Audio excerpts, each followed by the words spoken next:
Assalamualaikum warahmatullahi wabarakatuh. Hari ini pertemuan keempat, kita membahas tentang pengambilan keputusan.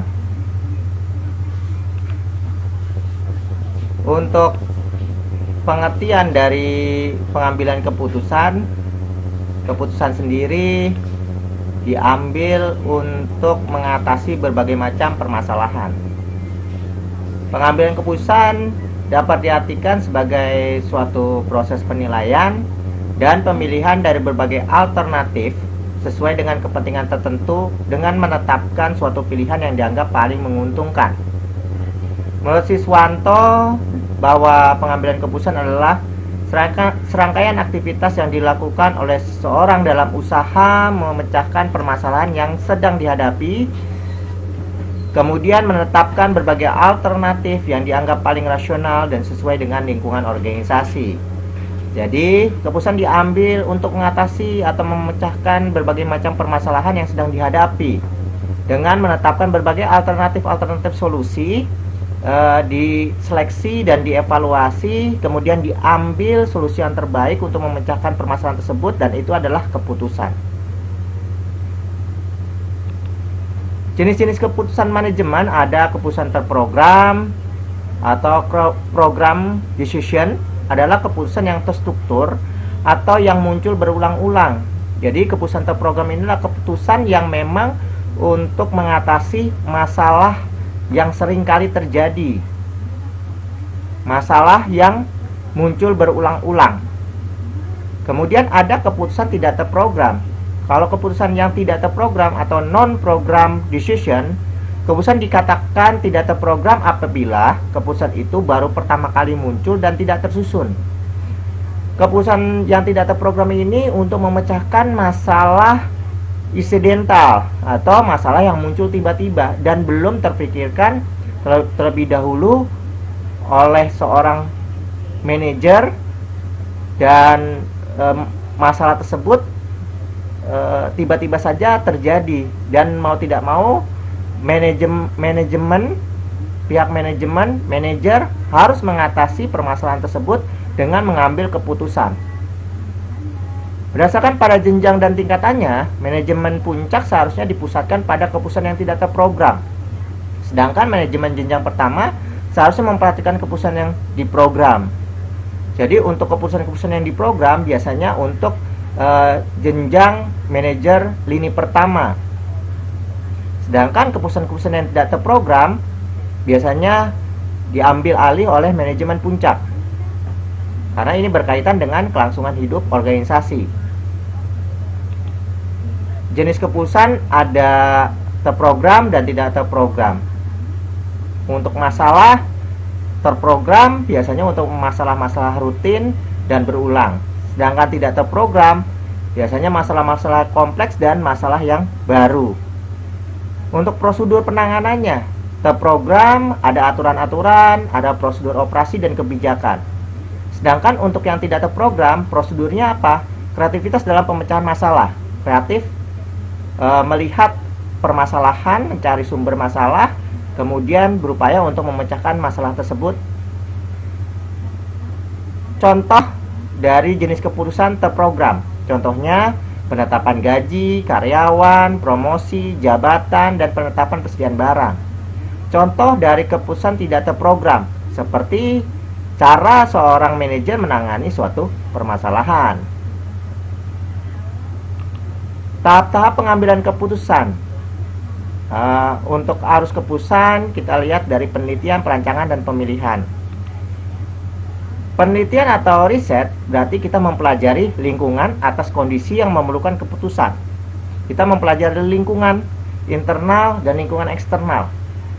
Kita cari data-data dari hasil penelitian tersebut, kita peroleh, kita olah, kita uji untuk dijadikan arah tindakan yang dapat mengidentifikasi permasalahan. Kemudian kita mendesain atau merancang. Kita membuat list atau daftar, mengembangkan, menganalisis arah tindakan yang mungkin. Jadi langkah-langkah untuk memecahkan masalah tersebut. Atau kita cari buat list, kita cari informasi yang berkaitan tentang masalah tersebut, kemudian kita buat list tentang solusi tindakan-tindakan yang nanti kita akan lakukan untuk mengatasi masalah tersebut. Kita kembangkan, kita analisa, kemudian kita seleksi terlebih dahulu, kemudian akhirnya kita pilih, atau pemilihan itu menetapkan solusi mana yang paling terbaik, yang paling efektif, paling efisien dalam penanganannya. Kita tetapkan arah tindakan atau solusi tersebut dari keseluruhan alternatif solusi yang sudah ada. Kemudian ditentukan dan kemudian diimplementasikan. James L. Gibson mengemukakan proses pengambilan keputusan seluruhnya terdiri atas 7 tahapan. Tahap pertama, penetapan tujuan spesifik serta pengukuran nilai. Tahap kedua, identifikasi permasalahan. Tahap ketiga, pengembangan alternatif. Tahap 4, evaluasi alternatif. Tahap 5, seleksi alternatif. Tahap 6, implementasi keputusan. Dan tahap 7, kita melakukan pengendalian dari keputusan tersebut dan evaluasi. Pengendalian artinya kita monitoring, kita awasi implementasi dari keputusan tersebut, kemudian kita evaluasi kembali. Indikator yang dapat membantu dalam melihat permasalahan organisasi pada tahap identifikasi. Pertama, penyimpangan kinerja. Muncul jika terjadi sebuah perubahan secara tiba-tiba beberapa pola kinerja yang telah ditetapkan. Contoh, meningkatnya perputaran karyawan, tingkat absensi yang meningkat, banyak produk yang rusak. Meningkatnya perputaran karyawan seperti turnover karyawan ini disebabkan karena ketidaknyamanan karyawan dalam bekerja, ataupun karena imbal balik atau balas jasa yang tidak sesuai dengan beban kinerja mereka, ataupun prosedur yang terlalu mengikat, aturan yang terlalu mengikat, yang menyebabkan akhirnya terjadi turnover karyawan, perputaran karyawan, keluar masuknya karyawan di sebuah perusahaan. Semakin besar turnover karyawan atau keluar masuknya karyawan di perusahaan, itu memberikan image buruk terhadap organisasi. Oleh karena itu perlu kita cari tahu, identifikasi terlebih dahulu permasalahannya. Kenapa terjadi perputaran karyawan atau turnover karyawan yang terlalu tinggi? Apakah karena manajernya, apakah karena prosedur aturannya, ataukah karena orangnya yang tidak bisa melaksanakan pekerjaan dengan baik? Ataukah karena balas jasa atau timbal baliknya yang kurang, atau kan karena ketidaknyamanan dalam bekerja atau sebagainya. Tingkat absensi meningkat, terjadi banyak karyawan yang sering terlambat dalam bekerja, banyak produk yang rusak dan sebagainya. Masukan atau kritikan orang lain. Berbagai tindakan orang di luar organisasi dapat menjadi petunjuk adanya masalah. Misal, pelanggan yang tidak puas, serikat buruh yang memberikan keluhan. Pelanggan tidak puas ini akan memberikan masukan bahwa bisa jadi karena layanan yang diberikan kurang memuaskan, ataukah karena memang produknya yang kurang baik kualitasnya, atau lain hal, ya. Itu bisa menjadi petunjuk mengenai permasalahan, misalkan permasalahan penjualan yang menurun. Nah, petunjuknya kita bisa mencari tahu tentang penilaian pelanggan terhadap produk tersebut, penilaian pelanggan terhadap layanan yang diberikan, penilaian pelanggan terhadap harga yang diberikan terhadap produk tersebut. Nah, ini menjadikan petunjuk tentang permasalahan penjualan yang semakin lama semakin menurun. Serikat buruh yang memberikan keluhan, nah ini juga memberikan petunjuk, karena bisa saja ada karyawan yang mengadukan permasalahan tersebut kepada serikat buruh karena memang karyawan tersebut takut melaporkannya ke pihak manajemen, kemudian dia melaporkannya ke pihak serikat buruh, kemudian serikat buruh akan memberikan informasi tersebut kepada organisasi perusahaan untuk ditindaklanjuti.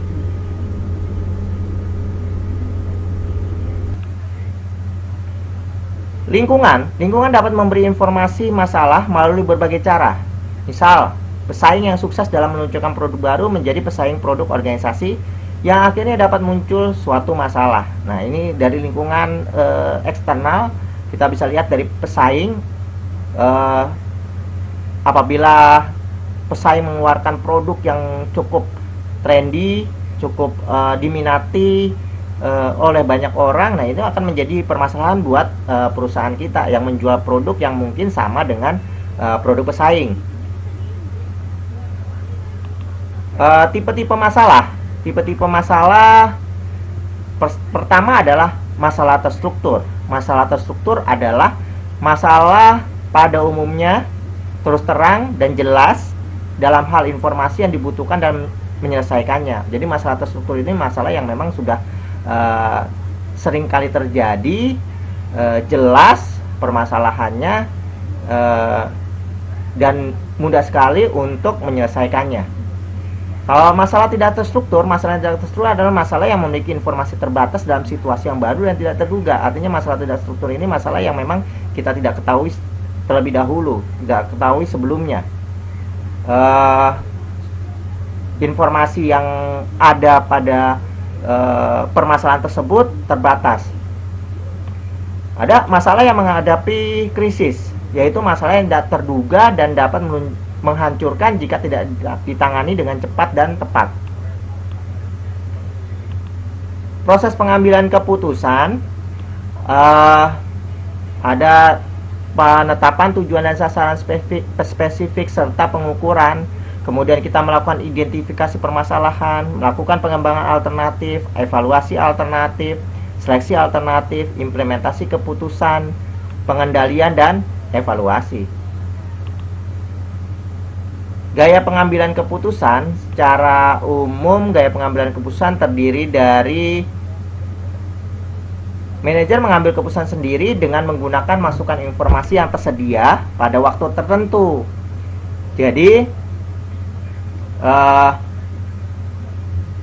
manajer mengambil keputusan dengan cepat karena manajer mau tidak mau harus mengambil keputusan dengan deadline yang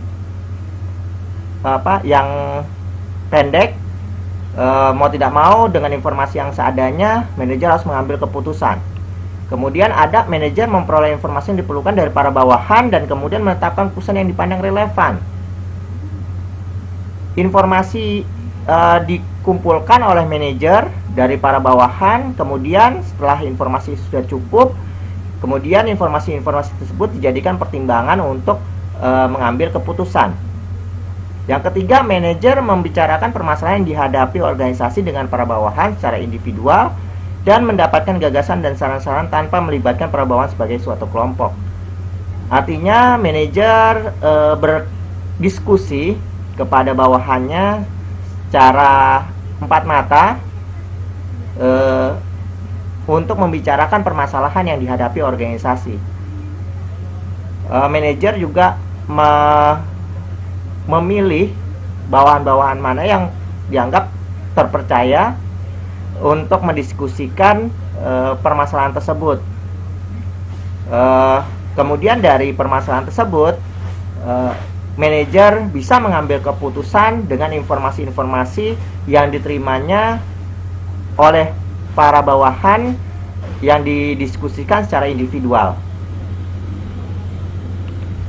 Manajer membicarakan situasi keperluan dengan para bawahan sebagai suatu konferensi atau pertemuan kelompok. Jadi manajer mengumpulkan semua para bawahannya dalam suatu pertemuan. Kemudian manajer dengan bawahannya membicarakan permasalahan tersebut dan berupaya untuk mencari solusi atas dasar rekomendasi dari para bawahannya. Jadi para bawahannya dikumpulkan, kemudian didiskusikan masalahnya, sumber masalahnya, kemudian beramai-ramai mencari solusi terhadap permasalahan tersebut. Tetapi tetap saja keputusan tetap diambil sama pihak manajernya. Manajer membicarakan situasi keputusan dengan para bawahan sebagai suatu kelompok dan kelompok menyusun serta menilai alternatif. Jadi manajer membicarakan situasi keputusan dengan para bawahan sebagai suatu kelompok, tetap dikumpulkan bawahan-bawahannya, kemudian didiskusikan tentang permasalahannya, kemudian manajer mengambil keputusan. Keputusan tersebut dinilai bersama-sama apakah keputusan itu sudah tepat atau tidak. Ya, kelompok bahkan bisa saja menyusun solusi, kemudian beramai-ramai berdemokrasi untuk memilih salah satu yang nantinya akan menjadi sebuah keputusan. Salah satu pandangan mengenai gaya pengambilan keputusan mengungkapkan bahwa ada 3 cara yang berbeda di mana para manajer mendekati masalah-masalah di tempat kerja. Pertama, menghindari masalah, mengabaikan informasi yang menunjukkan ke sebuah masalah, tidak aktif dan tidak ingin menghadapi masalah. Jadi manajer tersebut ya berupaya untuk menghindari masalah, berusaha untuk tidak tahu kalau ada masalah. Jadi manajer tidak aktif dan tidak ingin menghadapi suatu permasalahan. Kemudian ada penyelesaian masalah. Penyelesai masalah, manajer berusaha atau mencoba menyelesaikan masalah dan reaktif terhadap masalah yang timbul. Manajer yang seperti ini yang paling diinginkan oleh pihak bawahan, karena manajer berupaya untuk bisa menyelesaikan permasalahan yang terjadi dalam organisasi perusahaan. Pencari masalah, aktif mencari masalah-masalah guna diselesaikan. Manajer berupaya untuk mencari tahu apakah ada kendala permasalahan yang terjadi di dalam organisasinya. Kemudian seorang manajer berupaya untuk menyelesaikan semua masalah yang ada di dalam organisasi perusahaannya. S.P. Robbins dan D.A. Dekenso membagi gaya pengambilan keputusan dalam 4 gaya. Ada gaya direktif atau pengarahan. Gaya direktif atau pengarahan ini memiliki toleransi rendah terhadap ambiguitas dan bersikap rasional dalam cara berpikirnya. Jadi gaya direktif ini memberikan arahan, kemudian selalu berpikir dengan logika dalam hal menyelesaikan suatu masalah. Ada gaya analitis. Gaya analitis ini mempunyai jauh lebih banyak toleransi bagi ketidakjelasan daripada jenis direktif. Gaya analitis ini, seorang manajer menganalisa terlebih dahulu, mengumpulkan data-data, melakukan riset terlebih dahulu sebelum mengambil keputusan, karena data tersebut dijadikan pertimbangan analisa dalam hal pengambilan keputusannya. Ada gaya konseptual. Gaya konseptual cenderung amat luas dalam pandangan mereka dan akan banyak melihat banyak alternatif. Gaya konseptual ini, seorang manajer membuat sebuah konsep, masukan, informasi, kemudian proses evaluasi, penilaian, sampai akhirnya proses pengambilan keputusan. Gaya konsep ini, konseptual, cenderung amat luas dalam pandangan mereka dan akan banyak berbagai macam alternatif solusi yang nantinya akan dinilai, dievaluasi kembali. Ada gaya perilaku. Gaya perilaku itu bekerjasama dengan orang lain, menaruh perhatian terhadap prestasi anak buahnya.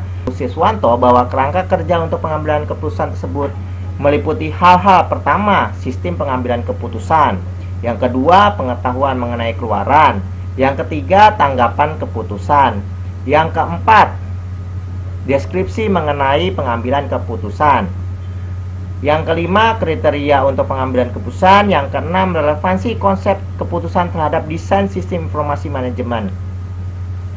Yang pertama, sistem pengambilan keputusan. Sistem pengambilan keputusan ini adalah suatu cara atau prosedur tertentu ketika suatu pengambilan keputusan dibuat oleh manajer dilakukan secara terbuka atau tertutup. Jadi ada sistem keputusan terbuka, ada sistem keputusan tertutup, di mana nanti seorang manajer bisa mengambil sistem keputusan terbuka kah atau sistem keputusan tertutup. Kalau untuk sistem keputusan terbuka, memandang suatu keputusan berada dalam suatu lingkungan yang kompleks dan sebagian tidak diketahui. Jadi, sistem keputusan terbuka ini artinya informasi itu bisa diambil dari dalam, bisa diambil dari luar. Karena lingkungan yang mempengaruhi keputusan itu ada lingkungan internal dan ada lingkungan eksternal. Jadi, tidak bisa kita mengambil keputusan dari informasi-informasi di lingkungan internal saja, tetapi kita juga harus mencari tahu informasi-informasi di lingkungan eksternal atau di lingkungan luar organisasi. Ada sistem keputusan tertutup menganggap bahwa suatu keputusan dipisah dari suatu masukan yang tidak diketahui dari lingkungan.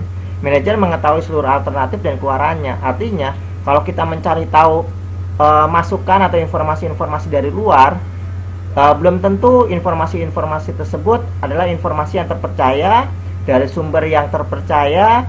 Apakah informasi itu benar atau tidaknya, tidak tahu. Oleh karena itu, seorang manajer biasanya mengambil keputusan hanya dari satu lingkungan, yaitu lingkungan internal saja. Kemudian dari informasi-informasi internal tersebut dijadikan keputusan. Contohnya sistem absensi karyawan. Pengetahuan mengenai keluaran. Suatu keluaran menentukan mengenai hal-hal yang akan terjadi jika suatu arah tindakan sudah ditentukan. Ada kepastian. Kepastian ini artinya pengetahuan yang akurat dan lengkap mengenai keluaran setiap alternatif. Biasanya untuk satu alternatif hanya ada satu keluaran. Jadi untuk keluaran kepastian, setiap keputusan yang diambil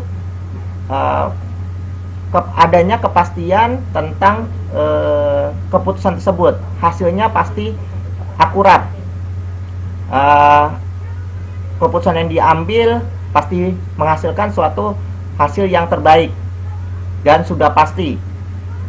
Kemudian ada resiko. Resiko artinya keluaran yang mungkin timbul dapat dilekatkan pada setiap keluaran. Resiko artinya keputusan yang diambil bisa beresiko gagal, bisa beresiko berhasil. Kemudian ketidakpastian. Beberapa keluaran mungkin timbul dan dapat diidentifikasi, tapi tidak ada kepastian. Nah, untuk ketidakpastian ini biasanya keputusan-keputusan yang diambil itu adalah keputusan yang baru, yang belum diketahui hasilnya, berhasil atau gagal.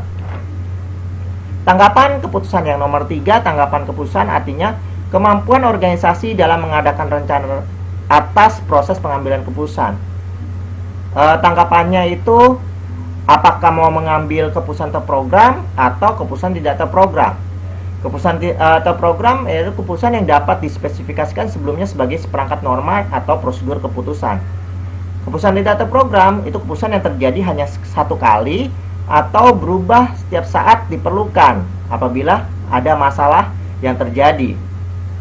Yang keempat, deskripsi mengenai pengambilan keputusan. Ada model normatif, yaitu bagaimana manajer mengambil sekelompok keputusan. Contohnya ya penganggaran modal.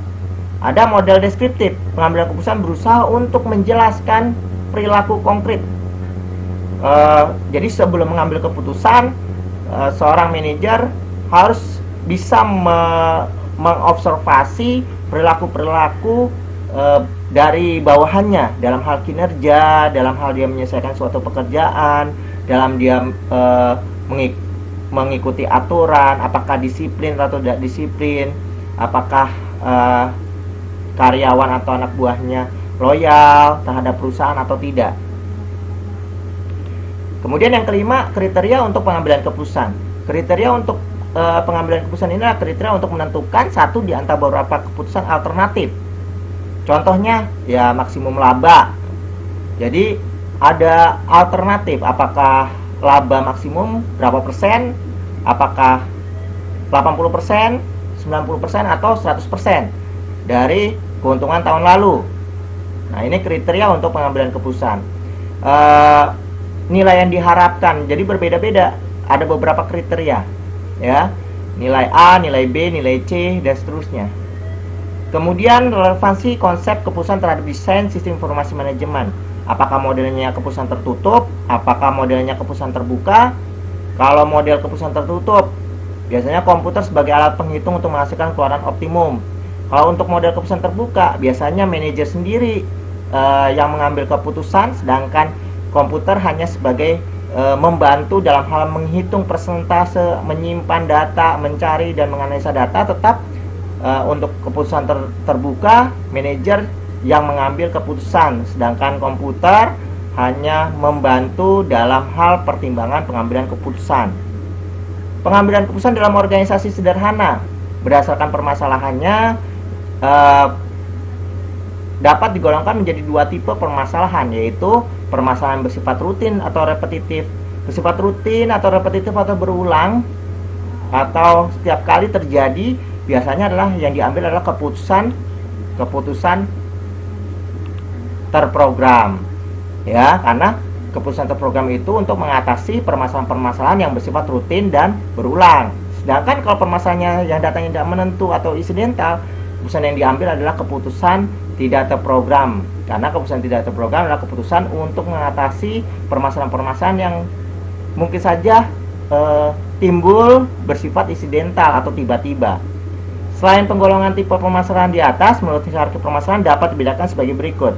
Ada permasalahan bersifat sederhana, ada permasalahan bersifat sedang, ada permasalahan bersifat sangat kompleks. Permasalahan bersifat sederhana ini permasalahan yang memang mudah sekali diselesaikan tanpa perlu perhitungan matematik, tanpa orang yang ahli di bidangnya, dengan pemikiran dan analisa bisa langsung diselesaikan. Karena permasalahan tersebut hanya bersifat sederhana. Permasalahan yang bersifat sedang membutuhkan ahli di bidangnya untuk bisa menyelesaikan masalah tersebut, supaya bisa dianalisa, kemudian bisa dicari solusi permasalahan. Kemudian permasalahan yang bersifat sangat kompleks. Permasalahan bersifat sangat kompleks itu perlu ahli dalam bidangnya, perlu perhitungan-perhitungan matematik, statistik, komputerisasi, dan sebagainya. Karena permasalahan yang dihadapi itu permasalahan yang sangat kompleks. Baik, itu saja untuk pertemuan kita kali ini. Sekian dari saya, terima kasih. Wassalamualaikum warahmatullahi wabarakatuh.